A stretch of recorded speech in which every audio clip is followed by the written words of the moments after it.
വൈദ്യുതി വിതരണത്തിൽ സർക്കാർ സമ്പൂർണ്ണ പരാജയം. UDF ഇന്ദിരാ കട്ട് കേരളത്തിന് വേണ്ട എന്ന മുദ്രാവാക്യവുമായി ഡിവൈഎഫ്ഐ കൊല്ലങ്കോട് ബ്ലോക്ക് കമ്മിറ്റിയുടെ നേതൃത്വത്തിൽ കൊല്ലങ്കോട് KSEB ഓഫീസിലേക്ക് മാർച്ച് നടത്തി.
March Nenmara MLA K. Preman ഉദ്ഘാടനം ചെയ്തു.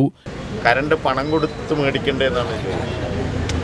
അപ്പോൾ പണം കൊടുത്ത് മേടിക്കാൻ പറ്റില്ല എന്ന് പറയുന്നതിനർത്ഥം കേരളം ഇരുട്ടിലായി പോകുമെന്നാണ്. LDF സർക്കാർ ഭരിക്കുമ്പോൾ കഴിഞ്ഞ 10 വർഷക്കാലം കേരളത്തിൽ പവർ കട്ടില്ലാതിരുന്നത് പുളിങ്കുരു മേടിച്ച് കൊടുത്ത് കറണ്ട് മേടിച്ചുകൊണ്ടല്ല, പണം കൊടുത്ത് തന്നെയാണ്. അപ്പോൾ വിരോധാഭാസമായ എന്ത് തോന്നിയാവാസവും പറയുന്ന ഒന്ന് ചെയ്യുന്നതൊന്ന് എന്നുള്ള രൂപത്തിലേക്ക് പോകുന്ന സർക്കാരാണ് കേരളം ഭരിക്കുന്നത് എന്നുകൊണ്ട് തന്നെ ഇവരുടെ ഏറ്റവും വലിയ മുഖമുദ്ര എന്ന് പറയുന്നത് പറഞ്ഞതൊന്നും ചെയ്യില്ല എന്നുള്ളതാണ്. വളരെ നല്ല രീതിയിലേക്ക് നുണ പറഞ്ഞ് ഫലിപ്പിക്കാൻ കഴിയുന്ന ആളുകളാണ് UDFൻ്റെ ആളുകൾ എന്നുള്ളത് കൊണ്ട് തന്നെ ഈ നുണകൾ വിശ്വസിച്ച് ഈ കഴിഞ്ഞ തെരഞ്ഞെടുപ്പിൽ സുഭിക്ഷമായി പോയിരുന്ന കേരളത്തിലെ LDF സർക്കാർ മാറിയപ്പോൾ എല്ലാവരും ധരിച്ചത് മാറ്റം അനിവാര്യമാണല്ലോ, മാറ്റം നല്ലതിനാണല്ലോ, ഈ മാറ്റം കൊണ്ട് കേരളം രക്ഷപ്പെടുന്നില്ല. ഇപ്പോൾ എല്ലാം മനസ്സിലായി തുടങ്ങി. അധിക കാലമൊന്നും പോണ്ടി വന്നില്ല.